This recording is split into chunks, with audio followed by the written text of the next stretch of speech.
Welcome to Rockstar Diaries, healing out loud with heart, humor, and harmony. I am Janine Emily. I'm Mr. Tracy Lee Smith. Glad to be here today. So glad to be here. We are known as Mr. and Mrs. Smith, but without guns, we have microphones. Microphones. That's our blue. Well, we are really excited for today because we have an exceptional gentleman that has a very diverse background and what do you call it? Skill of all trades, kind of? Jack of all trades. Jack of all trades. And we're so excited to talk about him. It's amazing. I want to know what his passions are because he's got his toes dipped in a lot of different oceans. Oh my gosh. Waters. Wow. I like that term. All right. Well, without further ado, we are going to bring on Hunter Charneski. That's right.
You're used to hearing all those claps like in the big stadiums, huh?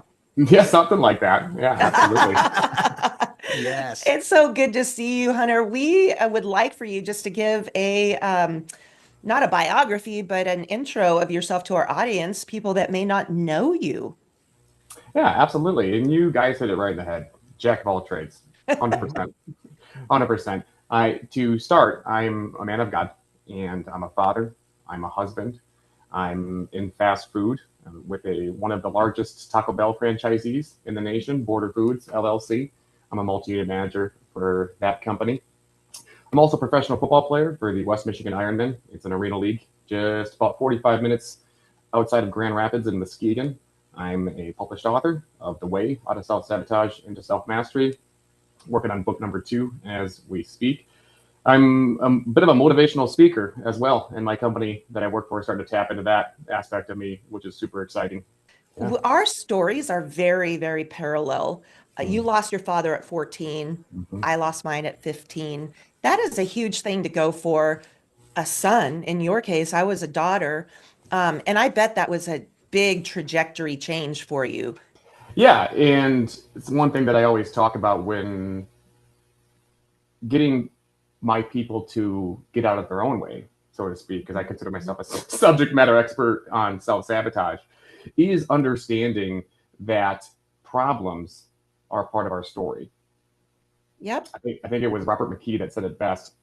The definition of a story is a character who wants something and has to overcome conflict to get it. Conflict being a problem. And so the bigger the problem, the better the story, is what I tell my people. And losing your father at 14 years old, it's a pretty big problem. But I think it's been the catalyst for a pretty good story for yours truly. And I'm so honored to share that with you here today. And that's exactly what happened is I lost my father going into perhaps a young man's most formative years in his life. It was right before my freshman year of high school began. And the devastating piece about it was I wasn't there to say goodbye. He had been on hospice for about 12 weeks straight, and his body was resigning to multiple brain surgeries to remove tumors that just kept coming back bigger and stronger until it ultimately took him. And I remember the night like it was yesterday. It was a Monday night, September 5th, 2005, and it was around 8 p.m. and the hospice nurse was there, and she wrapped the stethoscope around her neck and she looked at me and said, "I'd be surprised if he made it past midnight." And me being a naive 14-year-old at the time thought, yeah, I don't think so. He'll be here tomorrow. And so a yellow cone of light swept through the living room as my mom pulled up into the driveway and to take me home. And I got out of my seat. I kissed my dad on the forehead. I said, "I love you, Dad. I'll see you tomorrow." And about a half an hour after I got home, my cell phone rang, and it was my dad's girlfriend at the time. Her name is Karen. And she said, Hunter, your dad is gone.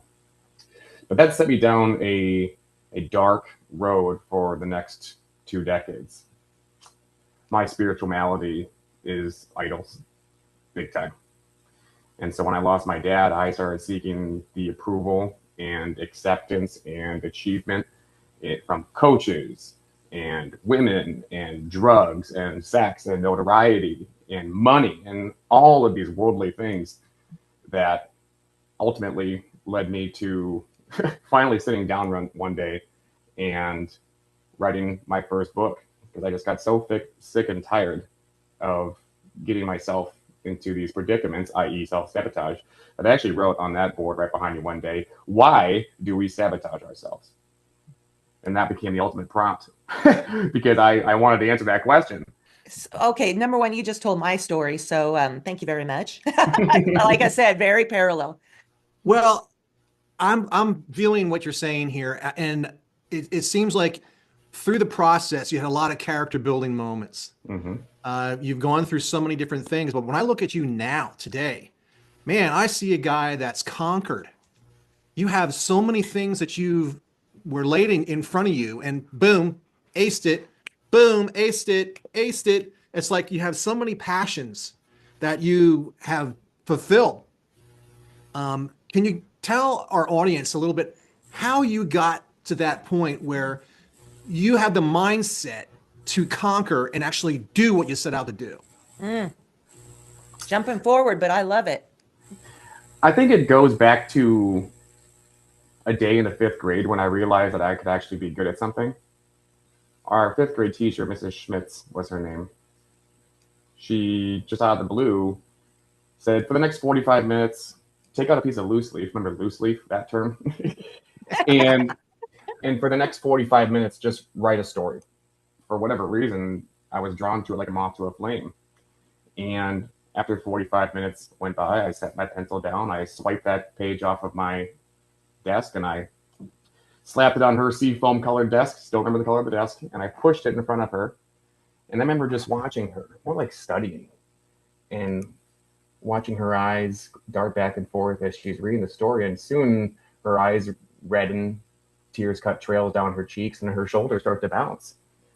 And she said, "It's just so funny." And me being 11 years old at that time, making a grown-up cry with nothing but words, well, that imbued something in me, right? But the only problem was my mom shopped in the Husky section at the Gap. So I was not very athletic, not very in shape, the exact opposite of all my buddies. Alex, Josh, Ross, Frank, they were all studs. Had 6 packs. At 11? Yeah. And they were popular, and the girls spent time with them, and I just had Pokemon cards, right? So at that point I started chasing those things instead of perhaps the one thing that separates me from maybe anybody else, and that's my ability to tell stories and words and all of those things. But I say that to answer your question, Tracy. And once I realized I was good at something, then I thought, well, what the hell is stopping me from being good at anything else? And unfortunately, what happened is that while I was being successful in all these different arenas as I grew up, whether it's athletics, business, women, all of these things, those kept me successfully stuck in self-sabotage. Yep. Right? And my addiction to achievement and winning and all of those things is what set me down that long self-sabotaging spree for more than 20 years. Doesn't mean I didn't accomplish things that aren't impressive. Most certainly did. But is what I'm about to accomplish going to amount to nothing more than a meaningless win? Because I've had a lot of those in my life. I think a lot of people struggled with that, differentiating between what they're capable of and what their calling is. And that's, as I said, for me, that's what kept me successfully stuck, was my addiction to success in multiple, spellbound and somewhat imprisoned to a performance mindset, constantly being on, right? Never being able to shut off, never having fun, right? Which I think is a big problem, especially young up and coming male athletes face these days, is they've forgotten how to play. They're constantly trying to perform. I was in a performance mindset for a long time. And yeah, I did compile a very impressive resume during that time, but wow, was I miserable on the inside. Yes. You're basically describing a slave to success. Well, he said the key word, and it's performance. And I know that all too well because I walked the same path. I wanted to be seen because I felt invisible. I had a low self-worth, especially after my dad was taken from me, a low self-worth, and I felt invisible. And so I was seeking approval. I was performing to earn my way in this world. And me too. I was so successful on the outside, what people would view as successful for so many years, and doing, things that people only dreamed of doing. But I was miserable because I wasn't doing those things. I wasn't following God's calling for me. I thought I was, but I can totally resonate with what you're saying. And I just, going back to when you mentioned writing, can I say the quote? So President Gerald Ford was quoted by saying, if I could go back to college, I would learn only two things: writing and speaking in front of an audience. Because communication, being able to speak effectively and write effectively to where people lean in, is the number one thing in life, in relationships, in our businesses that we can do. And you started that. You might not have known at 11 how critical that was, but I just love that you mentioned that.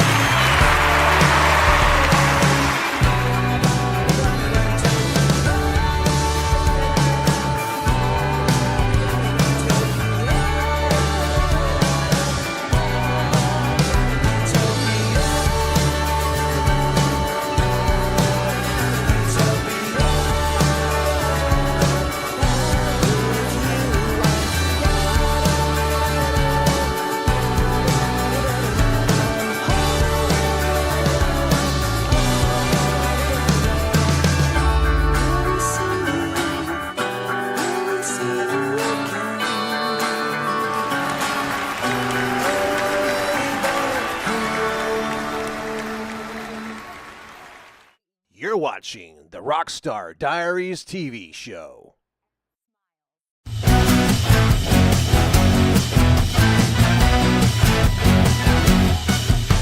I was just going to mention your book again, The Way Out of Self-Sabotage into Self-Mastery. And we ordered it. It's on its way. But I was looking at the description online and the visual that you have of this circle where it says self-sabotage, and then it has all these arrows to different things. And so can you, I know well, we'll put a picture up. Can you speak about that? Like everything that your brain was going through when you wrote that book? Well, the case that I'm essentially making is that our lives are stories. I mean, the metaphors are used all the time. Get your act together, turn the page, it builds character. Right? All of those things. That's my story and I'm sticking to it, is what somebody will say, right? And their story that they're sticking to might be one of self-sabotage, right? Yep. But the story that I'm circling around is the concept that was popularized by Joseph Campbell in the book that he wrote, I think in the 40s, which was called The Hero with a Thousand Faces. And that's the story of the hero's journey. And I can't speak for Joseph Campbell, but I have to think that he had a bit of pattern recognition going on. as he was writing that book, because we see it all the time in any book, any story, movie, what have you, that does not follow the hero's journey layout. It kind of flops, right? Because stories do have a structure, and we see it in the Bible as well. Abraham Abraham, when he got called out by God, a little bit of a late bloomer in his 70s, right? But he got called out and he didn't want to go. What was that? The call to adventure, followed by the refusal of the call. You see it with Moses. I've been living hero's journeys back to back over and over and over and over again. Some of them are very short, some of them are long and drawn out. But if you take the time to sort of zoom out and look at your life through at a Concord level, I would challenge you to see if your life isn't a hero's journey or a compilation of them.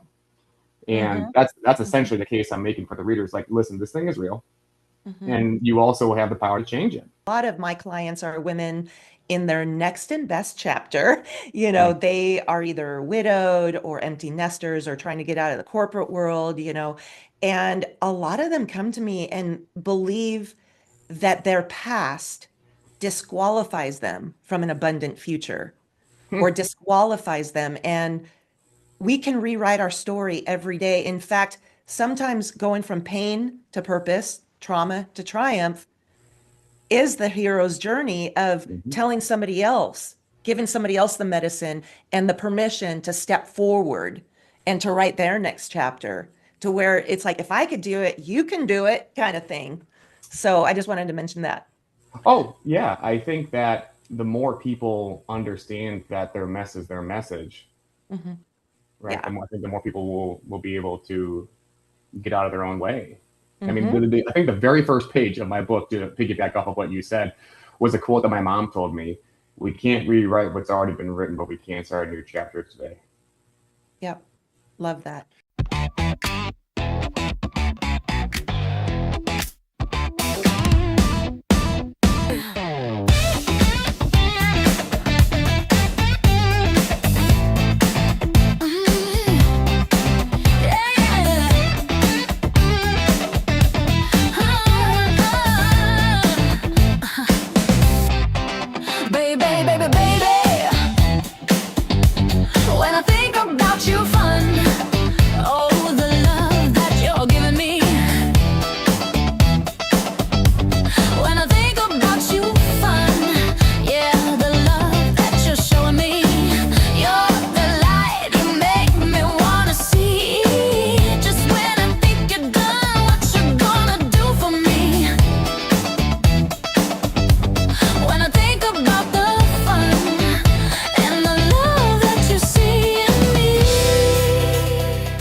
So whether you know this or not, you are a hero to many, because the things that you've done and what you are doing, some people can't get motivated to get off the couch.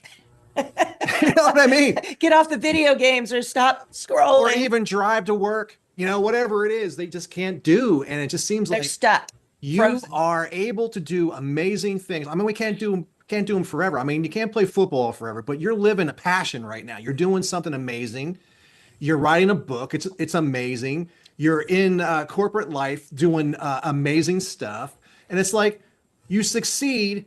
And how would you motivate someone off the couch? I know you wrote the book, but personally, what are you doing inside to motivate yourself that could translate for them to get motivated? Well, when I used to sell life insurance, and I made a lot of money doing that, set all kinds of records at New York Life Insurance Company in my 6 or 7 month sprint while I was with them. But when I was with a smaller regional firm, it was buy a list of leads and then pound the phone. 300 cold calls a day. And I loved it. I got a high that you couldn't, I got a high similar to sacking the quarterback when I was able to turn a no into a yes. I loved overcoming objections. And I still remember one gentleman who picked up the phone, who I'll just call Mr. Jones. And all of a sudden, what I thought was going to be a one-call close for a universal life insurance policy ended up being a 6-hour conversation with a complete stranger. And this was in November of 22. So I still remember all the things that I told him, all of the things I said I wanted to do, all of the books I wanted to write, all the people I wanted to speak in front of, all of the people I wanted to help. And after a very pregnant pause, he said, put God first, or you will lose everything. Mm-hmm. Words of wisdom. And that is way easier said than done. It took me an additional 5 months, almost 6, to figure that out and to actually do it, and then to stick to it. Perhaps even harder than actually doing it for the first time, right? Discipline it trumps motivation, as we were talking about the word motivation, and that's something that I'm constantly coming back to, or my core principles, which are on the board behind me. That's that first one, and whenever I'm sort of wavering or wondering, it's like, are you putting God first? And as soon as you do that, I think initially for the first time, it's like anything. It's always the most effective the very first time you do something, the most eye-opening the first time you do something. And so I would say to somebody who's struggling to get off the couch, or struggling with motivation, or struggling to find their calling, move closer toward that, begin their hero's journey, whatever the case may be, I would ask them that, are you putting God first? Because as soon as you do that, then the entire world opens up to you. It really does. Abundance just flows down from the sky.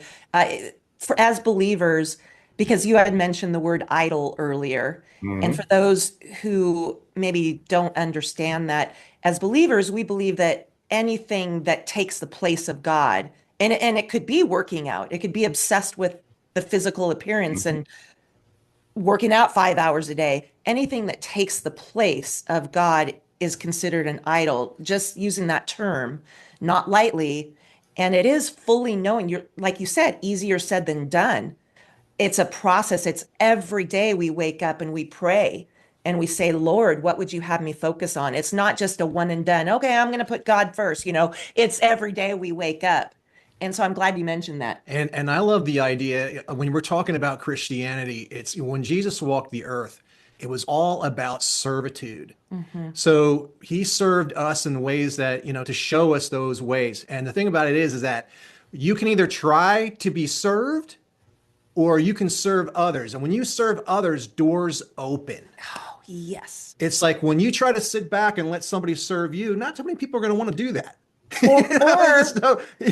Or when you serve somebody but have expectations to receive back. Yeah, like somebody wants to, if the only reason why you're serving somebody is to get something from them, well, that's not a good intent, and people see that and they see right through it. So you kind of have to live it the way Jesus lived it, by servitude and not worrying about it, and becomes exponential growth and love spreading. And you've mastered it. You've got it. You got it going in your life. It's so amazing.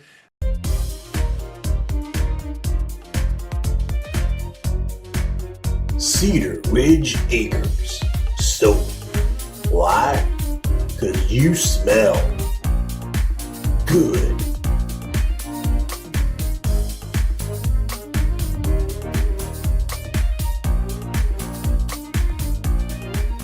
Hi, I'm Lori Hardy, and I help business owners go from frustration to ease when it comes to podcasting.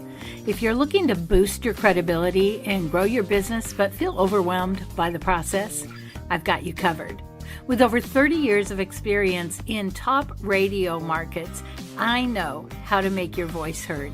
My 7-day Podcast Pro program helps you move from scattered and unsure to confidently launching and maintaining a podcast that connects with your audience, builds your legacy.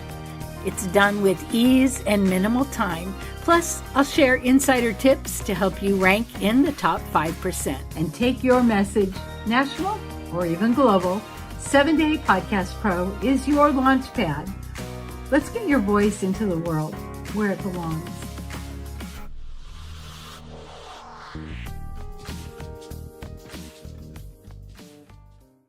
You're watching the Rockstar Diaries TV show.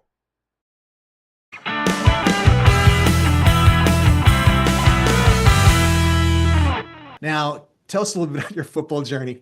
Yes. I would love to hear about that. So the first time that I actually put the pads on was in 5th grade, and I almost had a heat stroke. I mean, when I told you my mom shopped in the Husky section of the Gap, like I wasn't kidding. Like I was not somebody who would go out and get after it. Where were you living at that time? Green Bay, Wisconsin. Okay. I was the type of guy type of kid that would much rather just stay home and play Sega Dreamcast until 1 p.m. in the afternoon, still in his underwear, right before, instead of going out and cutting the grass or being a contributing member of society or his own household for that matter. So the first time I put the pads on, I knew then and there it was probably going to be a short-lived experiment. And so I instead played soccer through middle school, and I was a goalie. And then for whatever reason, I just got enraptured by the idea of playing professional football.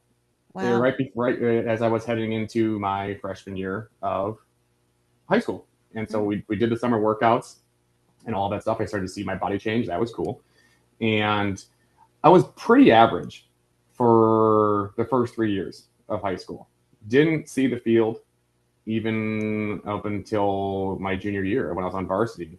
Wow. Because I was very afraid of making a mistake. There's that performance mindset, right? Rather than just playing. And then my senior year came around and I stopped worrying so much. Janine, you had talked about the aesthetic side of men. I just stopped worrying about that because I was very much into that heading into my junior year and the rest of that season. Was very dialed into my diet and needed to have a six-pack all the time. And I just stopped worrying about that. And then I gained like 50 pounds in 3 months. And I'm serious because my older brother had a ball with that. My older brother, David, would make me an entire box of Eggo waffles, right? And he would use a stick of butter for the entire box. And I would just crush that right after lifting weights on Monday, Wednesday, and Friday evenings. And the other nights that I wasn't working out, I'd eat a sleeve or two of Chips Ahoy cookies. And then I just ballooned. I didn't get obese. I just got thick. And then at that time I was bigger, I was stronger, I was faster, started getting the attention of colleges at summer camps. And then I just had the confidence that I was bigger, stronger, and faster than everybody. And it showed. And that was the only way that I was able to garner a scholarship after my senior year, was because I stopped worrying so much about how I looked and started worrying about what showed on tape. Right. And that was what got me into college football. But then after having to transfer, and we can talk about that story if you would like, I had to transfer from St. Cloud State, which is where I signed in 2009. I had to transfer from there to Grand Valley State here in West Michigan in December of 2009. And then I got kind of stuck back in that performance mindset, very afraid to make a mistake, and had a solid but not spectacular career in college. 2.5-year starter at Grand Valley, which is one of the household names in Division II, but nothing super spectacular, as I said. So then I had a 10-year lapse from college football, but I needed to do something. So I got into powerlifting, and because I loved training, loved working out, loved getting after it, but going back to the performance mindset and being addicted to success and all of those things, that got me hooked on steroids. And I took about 6 different compounds at once. I mean, I'm not kidding. Anadrol, equipoise, Masteron, Trenbolone, testosterone. Like, it just, like, as a 6-month cycle, I can't believe that I'm not dead. My body was just filled with chemicals the entire time. Got very strong. Don't get me wrong, I was a blast, right? But then during that time, my gym at that time was exploding. We were dominating the middle school girls soccer market, and our thing was speed. And so after I won the Michigan APF, American Powerlifting Federation, Fall Open on October 7th of 2017, I went into the men's room and I looked at myself and you're a coach of middle school girls on speed, and you're almost 300 pounds. You can't jump up a ruler, much less book at 10 yards. Like, how dare you? What a fraud. And so as I'm walking to my truck from the arena that the event was held at, I'm texting my friend Derek Hansen. For those who don't know who Derek Hansen is, Derek Hansen was mentored by Charlie Francis. Charlie Francis coached Ben Johnson when Ben Johnson ran 9.79 at the '88 Olympics. Wow. So in my opinion, biased, because Derek's a friend, I think Derek is the authority in all things sprinting. And so I texted him, I said, Derek, I need your help. If I'm going to do this, and I actually need to do it. And so I quit my powerlifting career that day. Started sprinting 2 days later. Tore my body apart. 15 months go by. I've lost about 40 pounds. I'm 257 pounds at that time. And I've gotten into an NCAA meet at Grand Valley, running the 6-meter dash against college kids. 10 years older than them, 100 pounds heavier than all of them. And I didn't take last. So you can imagine when I posted that, all of a sudden I became a sprint expert overnight on social media, right? And people wanted to literally buy what I was selling. Mm-hmm. And I made a killing. We've done consulting and in-person visits and online master classes and all of this stuff, so much so that I just said, to hell with my brick and mortar business. Here, let me just give it away, which is what I did. It's the most selfish thing I ever did. And we can talk about that if we want to. But then I moved to Arizona for 2 years and went all in on sprint consulting for the NFL and special forces. Ultimately, that didn't work out. Ended up going broke, had $44 to my name, had to ask my mom for money. And then if it wasn't for my then girlfriend, now wife, bailing me out, right, being more of my parent than me stepping up and being her partner, right? We bought this house. She bought it, I should say, in September of 2021, moved back here, and then got into insurance and Mr. Pena. And we can talk more about all of that until ultimately I got all of my crap together, started adopting some responsibility, providing instead of betting on my own potential. That I got a text from the head coach of the West Michigan Ironmen on Christmas Day of 2024. He said, hey, just saw you run at Grand Valley, because I still do run at Grand Valley. We're having a trial on January 5th. Would you like to come out? So I looked at my wife and she said, sure, go have fun. And when I had her permission to play, instead of holding myself to a level of performance, well, then that's when everything changed. Right? And then 34 years old, I go out there and I just ball out because I'm not having fun. Mm-hmm. Right? Yeah. It's like what Jesus said, like he who does not enter the kingdom of heaven with childlike enthusiasm never will. Oh my gosh, that is so true.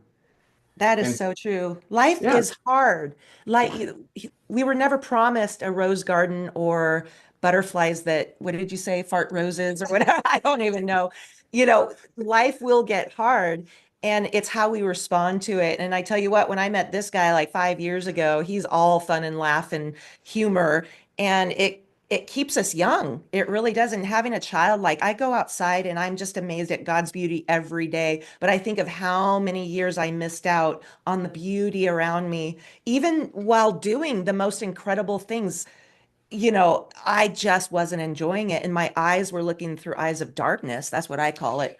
Yes. We talk about the bullies in the mind, the bullies in your head. Yeah.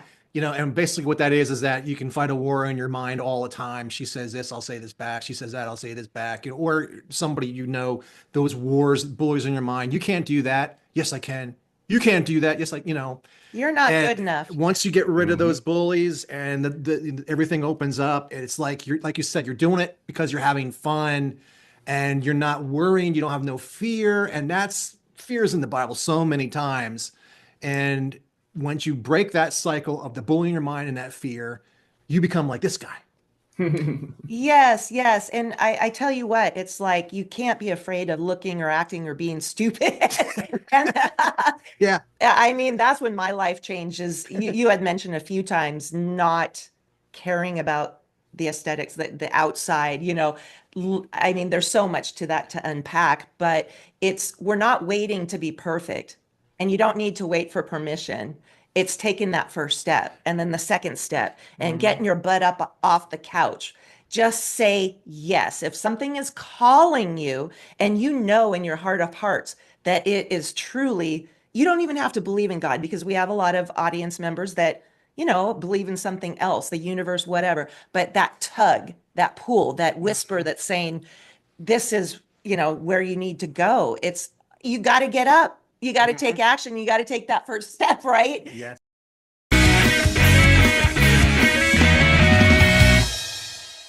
All right, so remember the pipe burst and all the dirt and how they were digging and all that. Those two plants right there got totally crushed. It's only a week later, and look at them. That's how resilient these kind of plants are.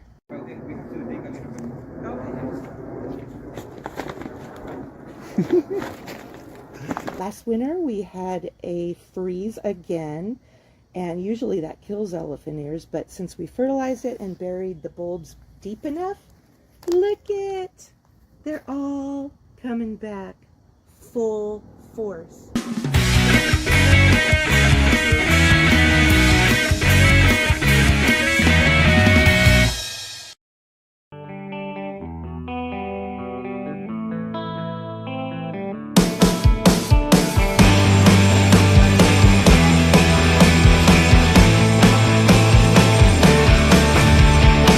I never imagined I could do everything you brought me to, but you're the one that I lean into.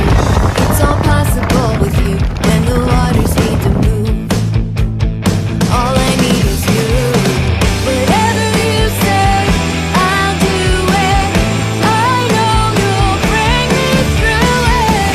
Whether fire or rainfall, you're with me through it all. So I'll go send me.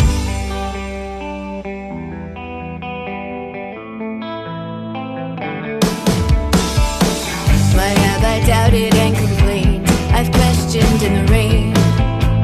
You carry me through anyway. You say step into the water, and I'll do whatever you say. It's always better your way. Whatever you say, I'll do it. I know you'll bring me through it. Whether fire or rainfall, you're with me through it all. So I'll go send me.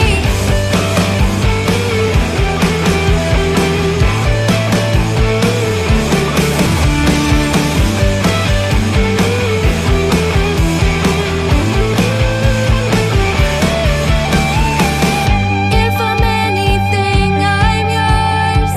I open up my hands and let go of all I thought I had to know. Your way is always better, my God. I'm yours forever. Whatever you say, I'll do it. I know you'll bring me through it. Whether fire or rainfall, you're with me through it all. So I'll go send me. Whatever you say, I'll do it. I know you'll bring me through it. Whether fire or rainfall, you're with me through it all. So I'll go send me. Yeah. I'll go send me. I'll go. I'll go send me. When it comes to answering that call, once you put him first, then the next thing is going all in. Yes. Yep. I mean, pushing your chips into the middle of the table, so to speak. Yep. And for me, that was after I walked away from guaranteed millions, if not billions of dollars. And I don't say that lightly. I mean that. When I was just shortly after, I think 2 weeks after that conversation with Mr. Jones about insurance, when he told me to put God first, about 2 weeks later, I was at a seminar called the Quantum Leap Advantage, and where a gentleman who dons the moniker the $1 Trillion Man, his name is Dan Pena, teaches all of the attendees there at his castle in Scotland how to buy a business with no money, and then to do it again and again and again and again until you generated generational wealth within 36 to 48 months. Now, the thing about Mr. Pena is, in his 30 years of doing this, he has created 1 million millionaires, hence the term or the moniker of the $1 Trillion Man. Well, I closed him to be my chairman of my board of directors. And the interesting thing about that is he has a 100% success rate with the boards that he chairs. Mhm. And so with our executive summary, that was our goal, was to gobble up 500 home health and 100 home health and assisted living facilities within a 500-mile radius of Grand Rapids. And then we were going to exit after we had achieved $100 million in EBITDA at a 10 to 15 times multiple to a strategic buyer, which would have been $1.5 billion. So I say all that to say, like, I walked away from that because I decided I needed to put God first for the first time in my life. And that meant choosing eternal life over generational wealth. Now, the thing about when you put God first and then you go all in on that is that sometimes, at least for me, that means being still for a minute. Yes. Right? Mm-hmm. As Paul talks about in his letters, being spiritually reborn, I was an infant. I couldn't handle solid food yet. I needed to rely only on milk. Yeah. And so I had to literally be under his thumb and rely solely on him for his provision for the next 6 months until I was humbled to the point of, you know what, the only job that I can find is as a sandwich artist at Subway. Despite my resume, despite having a master's degree and all of that stuff. But if this is the place where I'm supposed to be, then I'm going to go all in on that. And then when you do, things happen rather quickly. You go from making $13 an hour to overseeing 16 stores in 17 months, right? And then you have to continue, as I said, remind yourself of, because you'll want to wander, because, I mean, fast food's hard, right? There's a reason why it's up there with the financial industry and having some of the highest turnover rates, right? If it were easy, everyone would do it, right? It's incredibly difficult. And so I've had to remind myself several times, okay, I'm here for a reason, put God first, go all in on that. And every time that I've done that, an iteration of my dreams in some way, shape, or form has manifested rather quickly, right? Because I think one thing that, whether or not you believe in God, this, I think, is the secret. When you chase your dreams instead of your duty, especially as a husband and a father and a provider, you get neither. But when you chase your duty, your dreams start chasing you. Mic drop. Mic drop. And if you don't know where to go, if you're listening to this podcast, I would tell you, hey, you got to play some fast food. Because this industry is starving for leaders. And if you have a modicum of humility and you want to help people grow through excellence and empowerment, fast food can fast track your dreams. And I'm living proof of that. I did not get my #1 Amazon best-selling book in the Christian men's living category published before I got into fast food. After. I did not become a professional football player at age 34, and we're bringing that back again at age 35 before I got into the fast food industry, but after. Yep. Right? And then when you go all in on that, then you can remind yourself that, hey, which is number 3, I'm running my race. Right? Because comparison is the thief of joy. We've all heard that. Right? Right. You don't know who's on the right or left of you. Do not belittle in your head. Do not minimize these folks that are working on the front lines. Do not minimize the leadership. It starts with the leaders. And you're bringing that passion, that compassion, the heart, and helping elevate these folks because they're our next generation. That's the way I look at it. These folks that are, every time we go out to eat, we find a way to get into conversation with our servers, and to elevate them, to edify them. And the way their face lights up, you know, when you're like, thank you so much. We had a girl chase us out of the restaurant that one time. She's like, wait, I want to talk to you. Can I keep in touch? And you're doing that because, again, it starts at the management. So you're talking about servitude and doing it for your family, but think of all what you're doing for the generation, lifting them up into our world. That is huge. Okay, you know what? I think it's now time for The hard questions. Dun, dun, dun. This is fun. Okay, now this is kind of a little bit crazy now, but if you could go back in time to be at your dad's bedside that night that he passed, but it would make you 5 years behind where you are now, would you do it? And what is your favorite food on the Taco Bell menu? No, I wouldn't. I What's wouldn't some change- intense? Sorry. You're good. My answer is no. I wouldn't change a thing. Mm-hmm. And it goes back to how I kicked off what we're talking about is Mm-hmm. stories start with problems. Mm-hmm. Mm-hmm. Without a problem, there is no story. Mm-hmm. And a story is a character who wants something and has to overcome conflict to get it. Mm. Mm. So I would. And God's timing too. It's Yes. Right. we'd be Mhm. messing around with that. And my favorite thing on the Taco Bell menu is a customized meal. In fact, when I put it in on the POS, one of our food champions, Reno, will holler back in the kitchen. She's Latina. Hunter, do you want me to make this? Yes. Okay, I got you. So what it is it's 3 soft shell tacos, so 3 6-inch torts being short for tortilla, and there's a scoop of chicken, a scoop of black beans, some jalapenos and onions, and then I'll top it off with fire sauce there. So I try and get as much. So we have a $10 limit as far as what the company will comp us, and so I try to get as close as I possibly can to that $10 threshold with all the toppings that I put on there. But it's filling. Oh, that sounds good. Yeah, filling. It's got a lot of protein in there. It sustains me. It fits my lifestyle, and it supports my goals. Oh, I love the that. chalupas.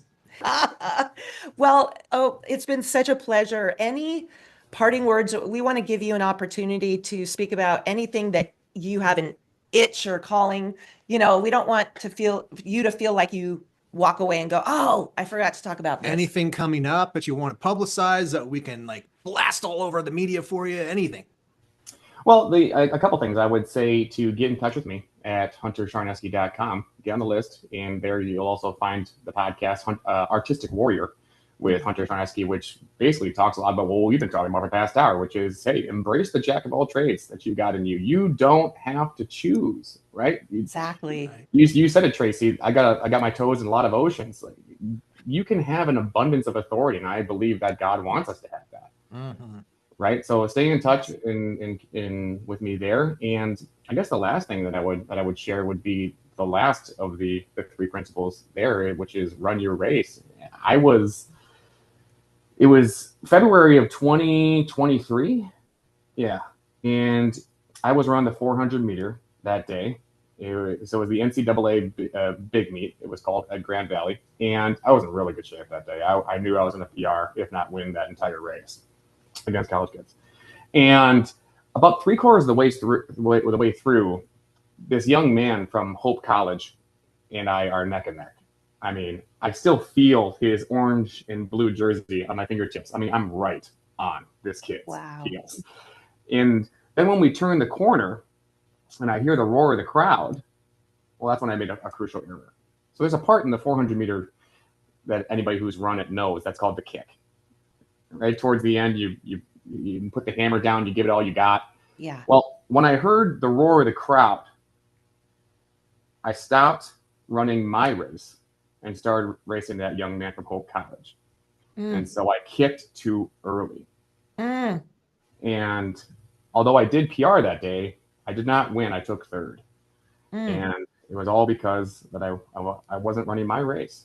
I was too focused on the external validation and the achievement of everybody else and everybody watching and all of that stuff, and that led to self-sabotage in a somewhat harmless way. But let's let the harmless way serve as an example, so we don't let it harm us in a harmful way in the real thing that we call life, right? So run your race. Another mic drop moment. Mic drop. Yeah, but I want to ask something of you, because we teach nervous system, your subconscious, your nervous system shows up, and it's all the years, everything that you've been through that shows up even before your conscious mind does. And so we're humans, right? He talked about bullies in our head, where something happens and all of a sudden those bullies show up and they're like, oh, this, that, and the other. And it's how we respond, but how quickly we respond. So in what you were just talking about, do you have any words of wisdom as far as how to maybe not avoid what happened where you did start paying attention to that, but how to quickly shift back into running your own race, if that makes sense. So when I was in Arizona for those 2 years, there was a stint of time where I went broke. And I alluded to it earlier. I had $44 to my name. And that led me to almost putting a bullet through my head. Oh.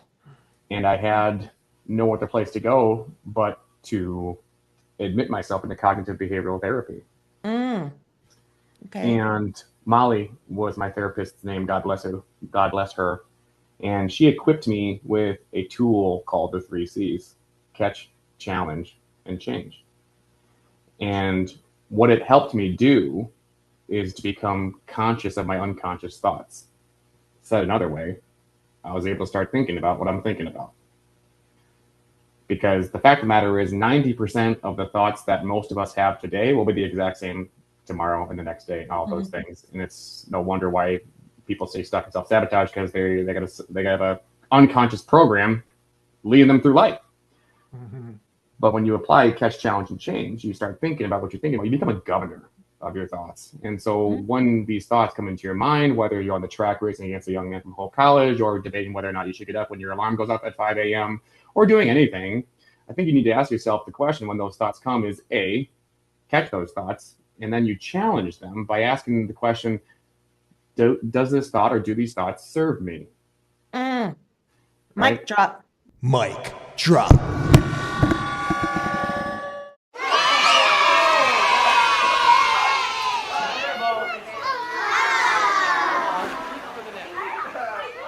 Get it while it's hot or cold. So good. And then what do? It sounds simple, but simple does not mean easy. You change it. So I am not good enough becomes I am good enough. I deserve to be miserable becomes I deserve to be happy. I am not loved becomes I am love. And all of those things. Again, it's not easy. If it were, everyone would do it. But that's something that I've come back to time and time and time again, is the 3 C's. Catch, challenge, and change, baby. Because when you change your story, you change your life. That is exactly right. And I love simple things like that you can remember. Boom, boom, boom. It's not complicated. It's like the 3 C's. So thanks for sharing that. Well, we had such a great time today, Hunter, and we got to say that you are definitely in first place with 3 mic drops, more than anybody else in the history of this show. And I don't do those lightly, like. Yes. But we enjoy you so much, and we see big things happening. We would love to stay in contact with you for sure. Anytime you're in Texas, you have a place to stay, you and your wife. Do you have kids? We do. Sam is 21. Nice. Okay. Hi, Sam. He actually works. He actually works at one of my locations. So, I mean, how much of a dream come true is that? I get to go to work with my son every day. That's cool. Yeah. Right. I love that. That's so cool. Well, thank you again. And we're signing out right now. Rockstar Diaries, Healing Out Loud. Another great episode. Bye. Get your exclusive gear. Check it out